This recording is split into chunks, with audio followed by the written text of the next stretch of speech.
Abra em João capítulo 20.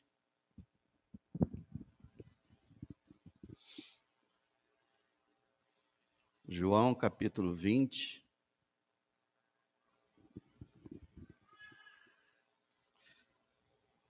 Vocês se lembram, a partir do verso 19, nós falamos na semana passada da aparição do nosso Salvador ressurreto. Nós estamos naquele período em que o Senhor ressuscitou. Ele ressuscitou domingo passado e nós vimos quando ele entrou, né, diz o verso 19, chegada, pois, a tarde daquele dia, o primeiro da semana, fechadas as portas onde os discípulos, com medo dos judeus, se tinham ajuntado, chegou Jesus, pôs-se no meio e disse-lhes: paz seja convosco. Dizendo isto, mostrou-lhe as mãos e o lado, de sorte que os discípulos se alegraram vendo o Senhor. Então, essa cena maravilhosa aconteceu, os apóstolos viram o Senhor, ficaram tomados de alegria, mas nós temos uma crise que vai acontecer pelo fato de Tomé não estar presente nessa primeira reunião. E o Gustavo falou aqui, né? Nós não somos uma família perfeita e não existe uma pessoa perfeita.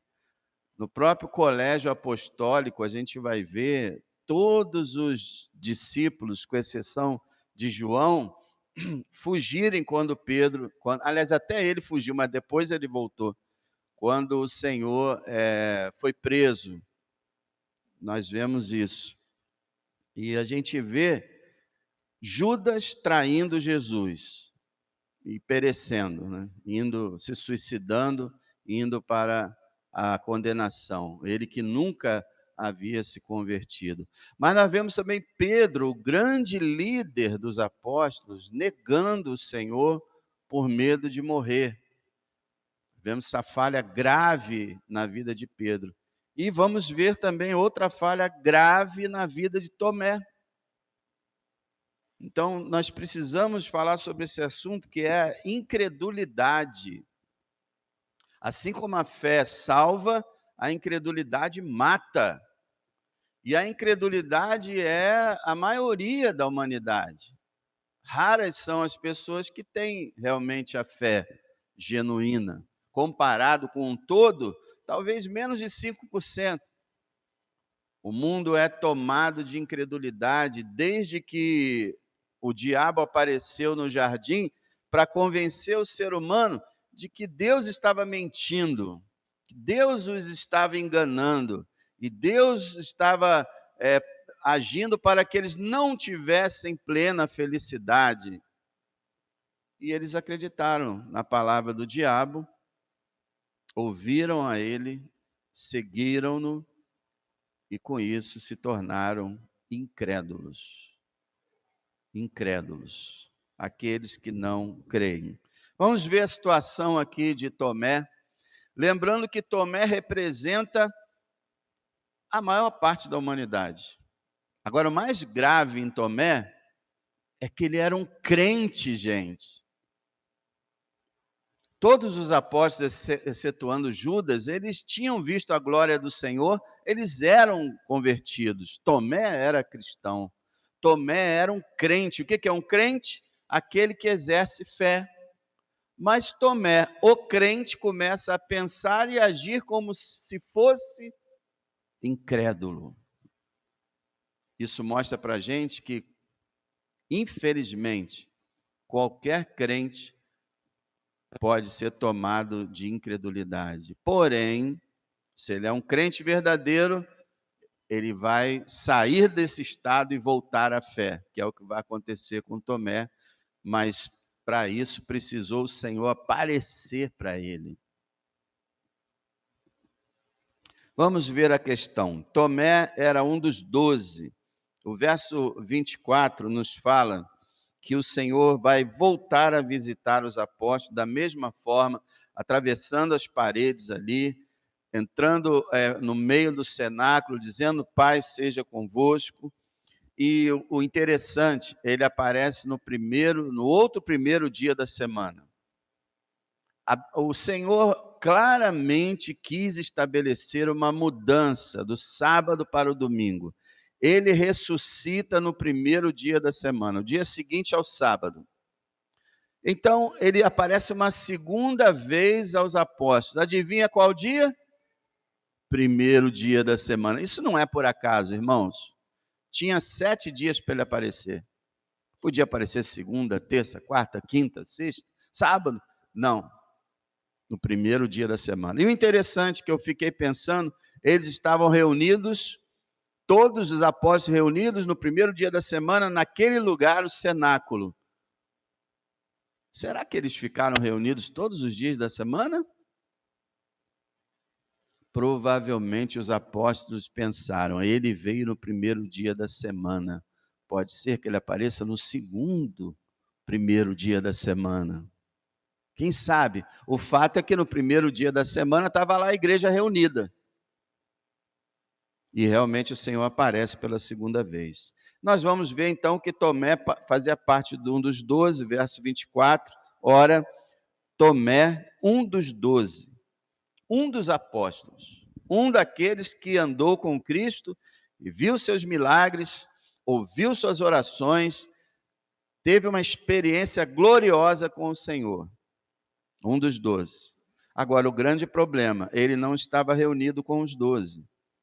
Verso 24. Ora, Tomé, um dos 12, chamado Dídimo, que quer dizer gêmeo, não estava com eles quando veio Jesus. Aquele velho problema, né? Estar ausente do culto. Se você não vem no culto, você pode perder uma bênção inédita na sua vida. Algo glorioso que pode acontecer. Tomé não estava junto com os seus irmãos na fé, não estava lá no cenáculo quando Jesus veio e perdeu. Não precisava ter passado essa crise, esses 7 dias de crise, não precisava ter acontecido se ele estivesse no domingo com os seus irmãos, mas ele não estava. É uma prática muito ruim faltar culto. E desde que eu sou pastor, pela graça de Deus, eu falo sobre isso. Faltar culto é um prejuízo muito grande. E só devemos faltar cultos quando realmente não tem outra alternativa, quando alguma emergência acontecer. Quando nós estivermos doentes, ou alguém estiver doente, alguém estiver em algum problema grave. Fora isso, nós devemos estar sempre nos cultos para receber aquilo que Deus tem para nos abençoar. E não só esperando as bênçãos, mas devemos estar no culto para adorar o nosso Senhor. Mas ele não estava lá. E aí, meus irmãos, o que aconteceu? Ele recusou-se a acreditar no testemunho dos apóstolos, seus irmãos, a respeito da ressurreição de Cristo. Veja o que ele fala, o verso 25, lá no final, ele diz assim: de maneira nenhuma o crerei. Isso aqui não é uma... Isso aqui é grave, isso aqui é sério. Nós vamos ver daqui a pouco que ele impôs condições para acreditar. E ele disse: se as minhas condições não forem atendidas, de modo nenhum eu vou acreditar. Isso aqui não foi qualquer coisa. O coração dele fechou. Ele foi tomado de sei lá, rapaz, de uma teimosia, de uma frieza muito grande. Ele dizia para os seus irmãos com quem ele conviveu 3 anos: olha, se não acontecer o que eu estou falando para vocês, de modo nenhum eu vou acreditar. Irmão, nunca diga uma coisa dessa na sua vida com Deus. De modo nenhum eu vou acreditar. Ele está realmente rebelando-se contra Deus, afirmando sua autoridade diante de Deus e da igreja de Deus. Uma teimosia, um comportamento muito, muito ruim. E ele faz, então, exigências para que pudesse crer na ressurreição de Jesus. Veja o verso 25. Disseram-lhe, pois, os outros discípulos: vimos o Senhor. Eles vieram todos alegres, né? Correndo para abraçar Tomé, se alegrar com ele, falar: olha, nós vimos o Senhor, ele ressuscitou, ele está vivo. E o que ele fez? Exigências. Verso 25. Mas ele, Tomé, disse-lhes: se eu não vir o sinal dos cravos em suas mãos. Esse verbo vir aqui, irmão, é o verbo ver, tá? Está no subjuntivo, e a gente costuma, falando normalmente, a gente fala: se eu não ver fulano, se eu ver não sei quem, mas está errado. Subjuntivo, se eu vir, se eu não vir. Parece o verbo ir, né? Vir, mas é o verbo realmente ver.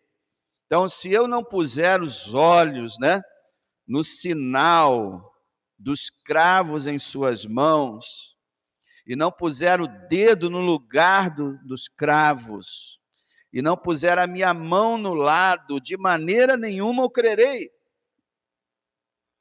Ele queria uma prova palpável. Eu fico imaginando, quem seria crente então na nossa geração? Do século I, desde o início da igreja praticamente, até hoje, quem seria crente se ficasse procurando um sinal desse? Não, eu só acredito se ele aparecer na minha frente, se eu puder tocar nele, porque de repente é um fantasma, né? Eu quero com os meus sentidos provar que ele existe, que ele é real. Tem que tocar nele. Se eu não tocar nele, eu não acredito. Se eu não vir as marcas, eu não acredito. Uma coisa muito ruim, irmãos. Muito ruim. Na quarta-feira, nós estamos falando do capítulo da ressurreição, 1 Coríntios 15. Justamente, um fato que ocorreu na igreja de Corinto é que muitos não acreditavam em ressurreição. Como é que um crente não acredita em ressurreição? O apóstolo Paulo escreve para eles, explica sobre a ressurreição, fala que a ressurreição faz parte do evangelho e considera um absurdo não crer na ressurreição de Cristo. E ele fala: olha, se Cristo não ressuscitou, fecha a porta, apaga as luzes e vamos embora. A minha pregação é vã, diz Paulo, a fé de vocês é inútil, vocês ainda estão em seus pecados e quando morrer, irão para a condenação eterna. Se Jesus não ressuscitou, acabou. Nada é real. Nós somos falsos mestres, nós estamos enganando o povo, nós somos uns iludidos e vocês todos não servem para nada. Isso é, o cristianismo seria uma religião igual a todas as outras religiões. Inútil, falsa. Mas não é, porque Jesus ressuscitou. Mas, infelizmente, Tomé teve essa atitude horrível. E aí, a gente vê mais uma vez o pecado humano e a graça de Deus. Se Deus agisse apenas com justiça, Tomé pereceria. Porque o Senhor não apareceria para ele. O fato do Senhor aparecer para ele foi pura graça. O que ele merecia era nunca mais ver a Cristo e perecer eternamente, porque ele duvidou do Senhor, duvidou do testemunho da igreja. Aqueles apóstolos eram a igreja inicial. Hoje nós vivemos pela fé, acreditando no testemunho das Escrituras, que fala do testemunho dos apóstolos. Nós acreditamos na Bíblia, e ela fala sobre a ressurreição de Cristo. Então ele fez tudo isso e nós vamos ver que o Senhor, ressurreto, aparece a Tomé e o repreende. Veja o verso 26, começando no verso 26. 8 dias depois, que é o primeiro dia da semana, é o domingo de novo, estavam outra vez os seus discípulos dentro e com eles Tomé. Chegou Jesus, estando as portas fechadas, e apresentou-se no meio e disse: paz seja convosco. Só que Não com todo mundo, né? Paz seja com todos vocês, menos esse agora que eu vou falar com ele, que não está em paz, por enquanto, não está em paz, não. E aí o Senhor vai falar, chegou Jesus estando, paz seja convosco, verso 27, depois disse a Tomé, põe aqui o teu dedo, vê as minhas mãos, chega a tua mão e põe-na no meu lado. E aí vem a repreensão, não sejas incrédulo, mas crente. Que tapa de luva na cara, né? Ah, você queria me ver? Estou aqui. Vem cá. Bota a mão aqui. Veja aqui. Toca em mim. E eu vou dizer para você, Tomé, seja incrédulo não. Seja crente. Um crente agindo como um incrédulo.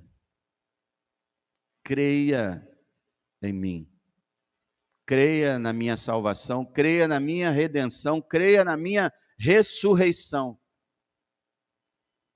Não deixe a incredulidade tomar conta. Não sejas incrédulo, mas crente. O verso 28, a reação de Tomé. Tomé respondeu e disse-lhe, Senhor meu e Deus meu. Essa é uma daquelas afirmações que prova a divindade de Cristo.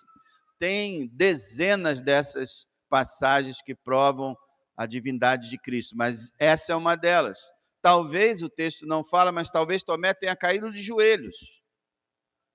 Mas o fato é que Tomé adora o Senhor, invocando e chamando-o de Senhor e Deus. Quem foi que falou que Jesus não é Deus? Senhor meu e Deus meu. Não acredite nessas pessoas que batem a porta da sua casa para dizer que Jesus não é Deus. Senhor meu e Deus meu. Se Jesus não fosse Deus, honesto como ele é, ele diria, Tomé, eu não sou Deus. Não exagera. Ele faria igual Pedro, lembra? Pedro, Cornélio, o centurião romano, se ajoelhou diante de Pedro. Pedro falou, pô, rapaz, eu sou homem igual você, levanta. Olha aí os santos, né? Não aceitando veneração, nem adoração, nem imagem, nem coisa nenhuma. Levanta, homem, eu sou homem igual você. Até o anjo em Apocalipse, João ficou doido, perdeu o juízo e foi adorar o anjo. E o anjo falou, eu sou conservo teu, rapaz, adora a Deus. Mas Tomé vai adorar Jesus como Deus, e Jesus não fala nada, aceita, porque ele é Deus.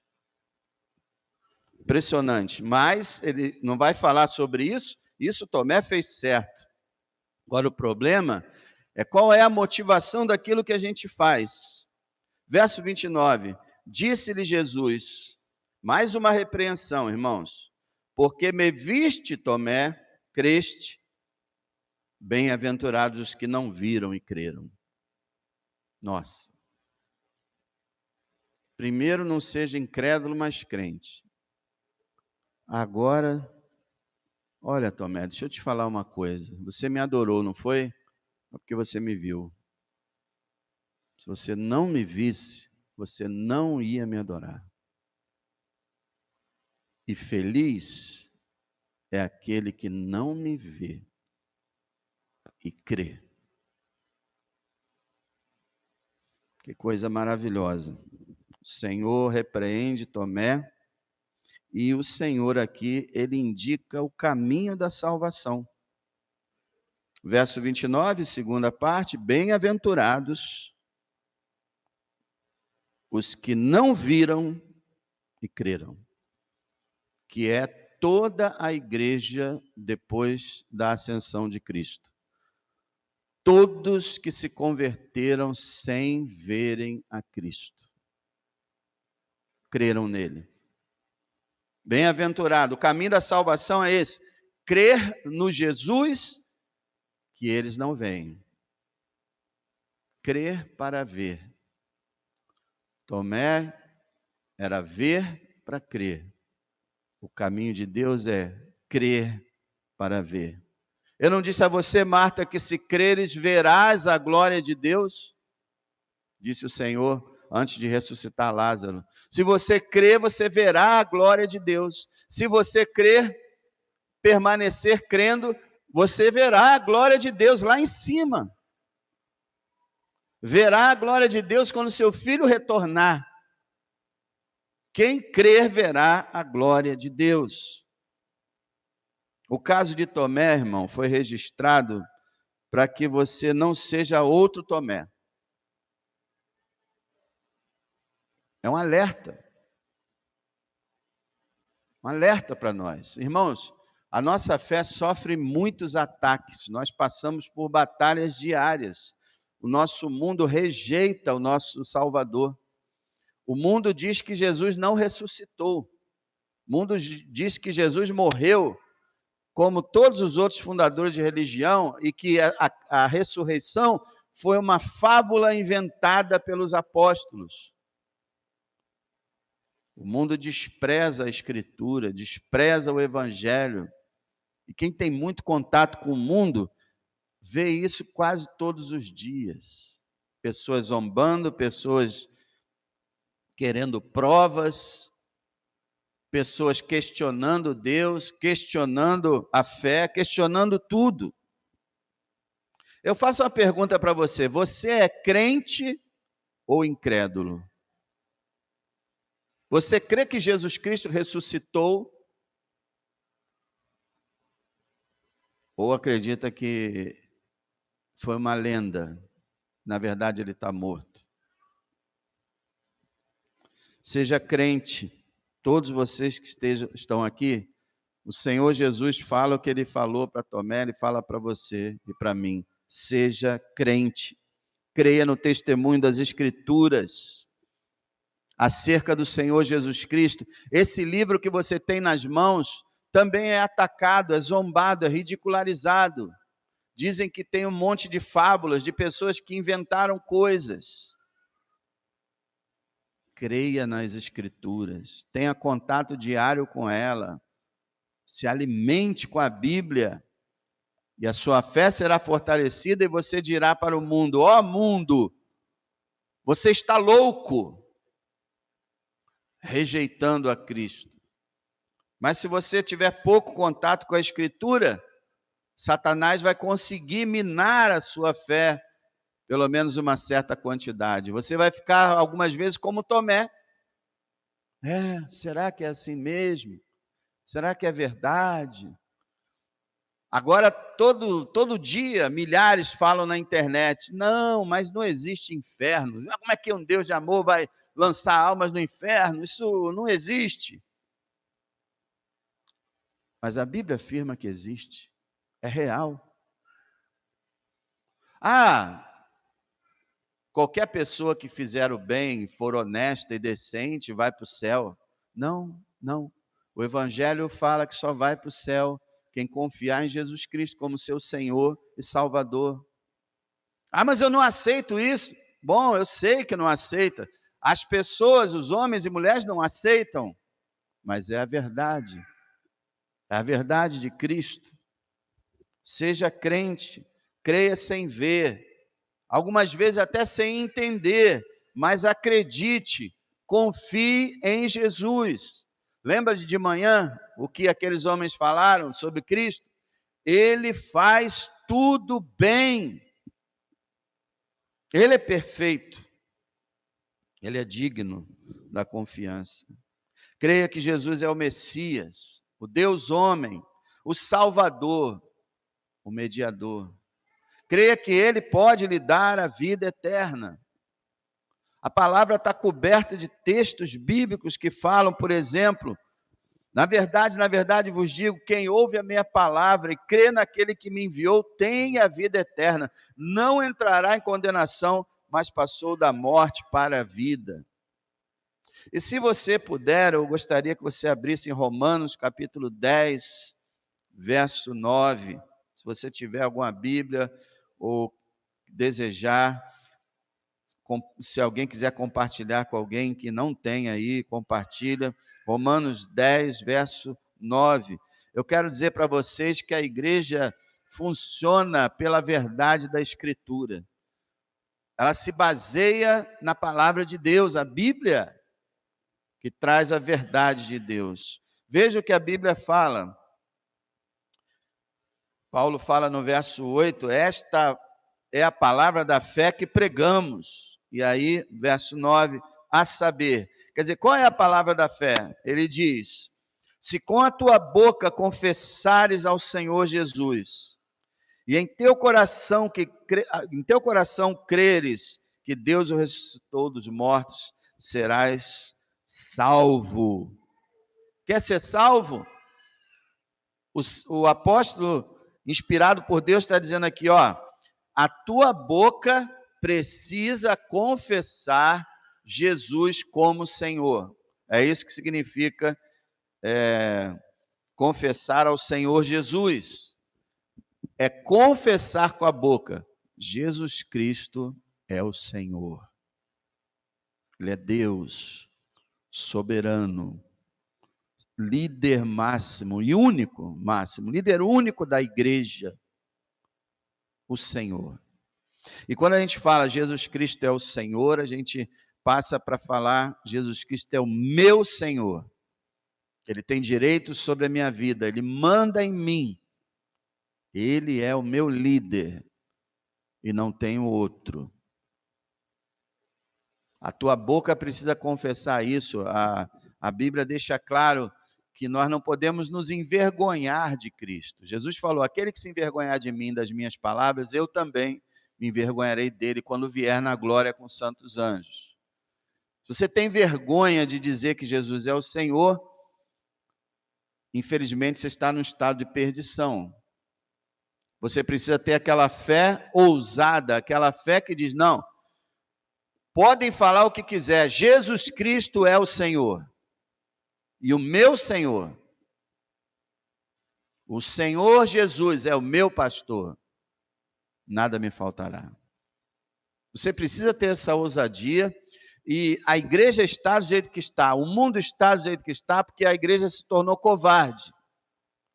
A igreja como um todo, que eu estou falando, em toda a terra, com exceções, é claro, mas a grande maioria da igreja está se calando, porque falar que Jesus Cristo é o Senhor está dando prisão, perda de bens, processo na justiça, desemprego, perseguição, mas sempre foi assim. E nós precisamos confessar com a nossa boca. Não adianta ficar só lá dentro, não. Tem que falar. Não é que você vai sair chamando um por um. Sabia que Jesus é o Senhor? Ó, Jesus é o Senhor, Jesus é o Senhor. Não é isso. Mas é quando você tiver a oportunidade, você estiver conversando com alguém, alguém lhe perguntar, ou você levar o assunto para isso, você diz, Jesus Cristo é o Senhor. A tua boca precisa confessar, mas a boca é um ato externo, né? E muita gente fala as coisas, mas não faz sentido nenhum. A pessoa fala uma coisa que não vive. Existe isso também. Por isso também a Escritura diz lá no verso 10, aliás, verso 9, se com a tua boca confessares ao Senhor Jesus e em teu coração creres que Deus o ressuscitou dos mortos, serás salvo. Agora não é só a boca, é o coração. O que é o coração? É a sede do nosso ser. O que a Bíblia está dizendo é o que você é por dentro, o que você é realmente. Creia que Deus ressuscitou a Cristo dos mortos. Veja como a ressurreição é importantíssima. Ela é colocada como condição para a salvação. Você tem que confessar que Jesus é o Senhor, que Ele é o teu Salvador, que Ele morreu por você, mas você também tem que acreditar lá dentro que Deus levantou Jesus dos mortos, que hoje Ele está vivo, e Ele reina sobre tudo e sobre todos, e reinará eternamente. teu coração. A verdade do evangelho precisa estar dentro de você. Essa é a diferença do cristianismo para todas as outras religiões.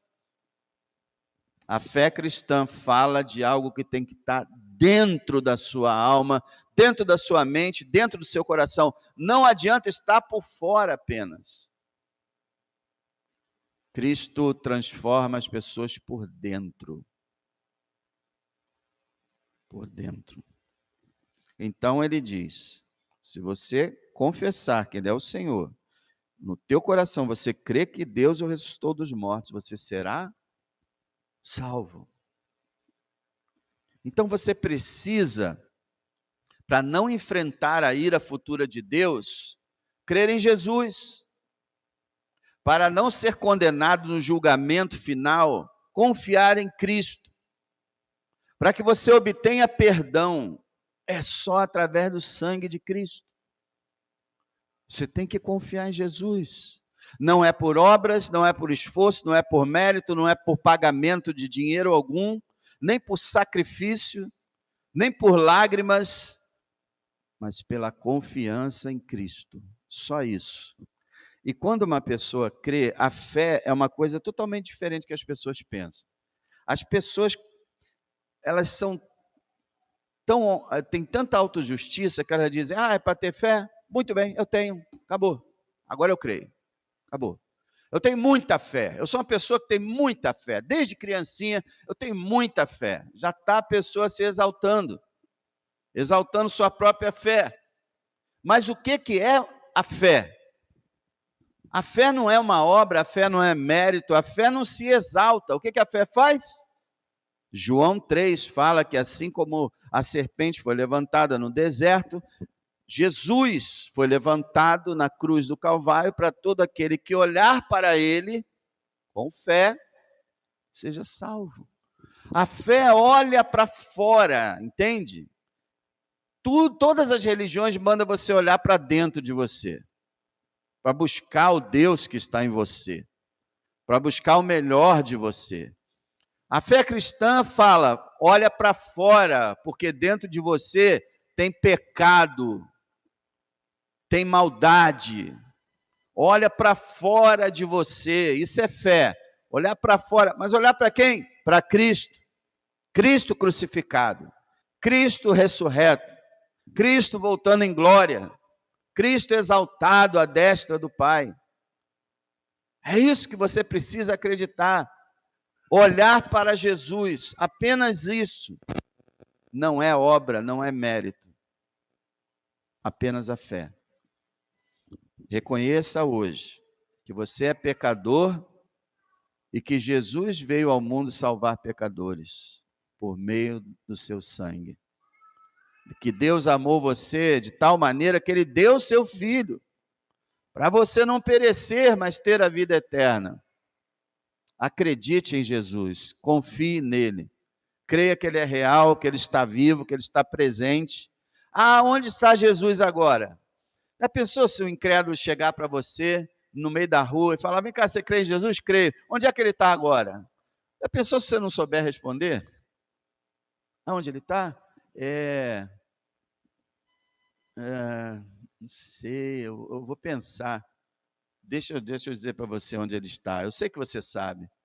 Onde está Jesus agora? Assentado à direita de Deus Pai, cheio de glória e poder. É onde Ele está agora. Quando você ora, pela fé você contempla o Senhor ressurreto, entronizado. Estevão viu, lembra? Antes de ser apedrejado, os céus se abriram, Estevão viu a glória do Deus Pai e viu o seu Filho, nosso Salvador Jesus Cristo, não assentado, mas em pé, olhando para o triunfo de Estevão, que ele ia morrer pela fé no Salvador. E o Senhor tem outra coisa interessante, Ele está sentado à destra de Deus, né? O homem Jesus está sentado à destra de Deus fisicamente, porém, por meio do Espírito Santo, que é também o Espírito de Deus, que é também o Espírito de Cristo, nós podemos dizer com muita alegria que Jesus está aqui. Está aí do teu lado. Está aí pertinho de você. Porque Ele é Deus, Ele é onipresente. Cristo está em todo o universo e até fora do universo. Como homem assentado à destra do Pai, como Deus em toda parte. Creia nele e seja salvo. Não seja incrédulo como Tomé. Se Tomé não visse Cristo, e aí? Já era para ele? É uma coisa que a gente fica pensando, né? Eu queria terminar com esse texto de 1 Pedro, se você puder abrir, abra 1 Pedro capítulo 1, verso 8, que fala sobre essa bem-aventurança que Jesus disse. Bem-aventurados que não viram e creram, que fala da nossa realidade. Ah, você pode dizer assim, se eu visse Jesus, eu creria nele. Ou, se eu visse Jesus, eu seria um crente melhor. Que absurdo, irmãos. Todas as gerações da igreja, ninguém viu Jesus, a não ser os apóstolos. Depois ele subiu, ninguém mais o viu, a não ser Paulo na estrada de Damasco e João na visão do Apocalipse.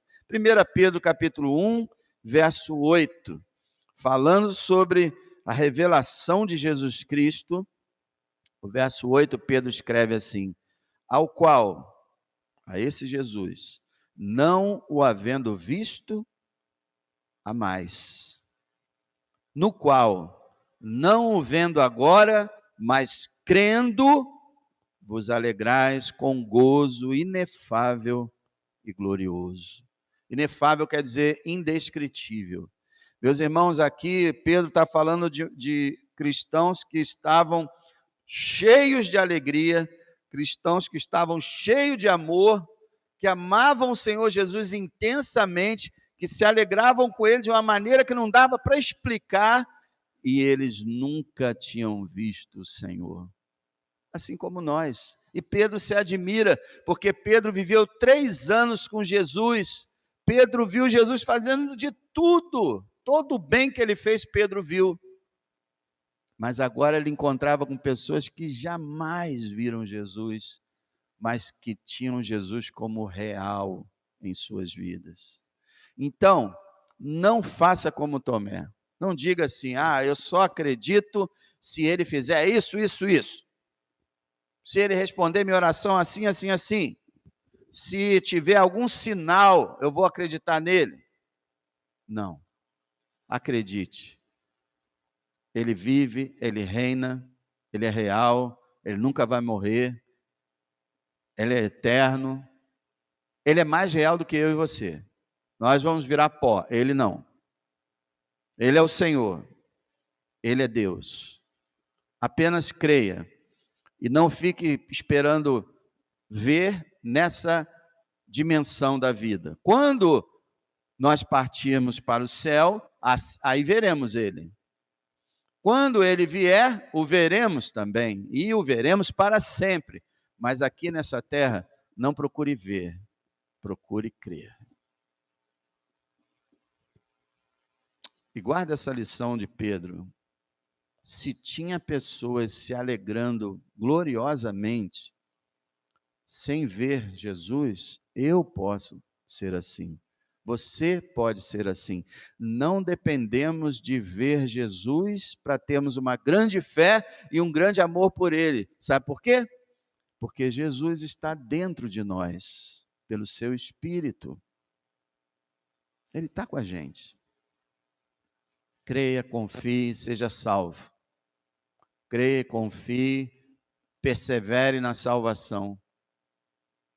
Mais algum tempo e nós estaremos com Ele. E já não vai ser mais preciso fé, porque os nossos olhos vão ver a realidade que a nossa vida creu o tempo todo. Irmão, eu estou falando, né? Você não precisa ver Jesus, mas é claro que todos nós queremos um dia vê-lo. Claro, claro, é a coisa maior que a gente deseja na vida, ver o rosto do nosso Salvador. Pai, muito obrigado por essa obra tão maravilhosa que o Senhor fez na nossa vida, pela vida eterna, pela presença do Senhor em nós, pela vitória entre os mortos que o Senhor deu ao seu Filho e dará para nós. A ressurreição do Senhor Jesus é a garantia da nossa ressurreição. E nós te louvamos por isso, Senhor. E te pedimos que o teu Espírito Santo esteja trabalhando agora para que quem ainda não acredita de verdade possa sair daqui crendo Jesus Cristo é o Senhor, é o Salvador. Todos nós saiamos daqui desse lugar confiando nele e confessando com a nossa boca que ele é o Senhor. Obrigado, Senhor. Obrigado por mais esse domingo, mais essa oportunidade de ter adorado o Senhor 2 vezes. Queremos te agradecer por todos que vieram nesses cultos para te adorar. E queremos pedir as tuas ricas bênçãos e a salvação para todos que estão aqui presentes. Que a graça do Senhor Jesus Cristo, o amor de Deus e a comunhão do Espírito Santo seja sobre a sua igreja, hoje e eternamente. Amém. Seja bem-vindo e apareça outras vezes. Quarta-feira estamos aqui às 8 e domingo estaremos de novo. Deus te abençoe.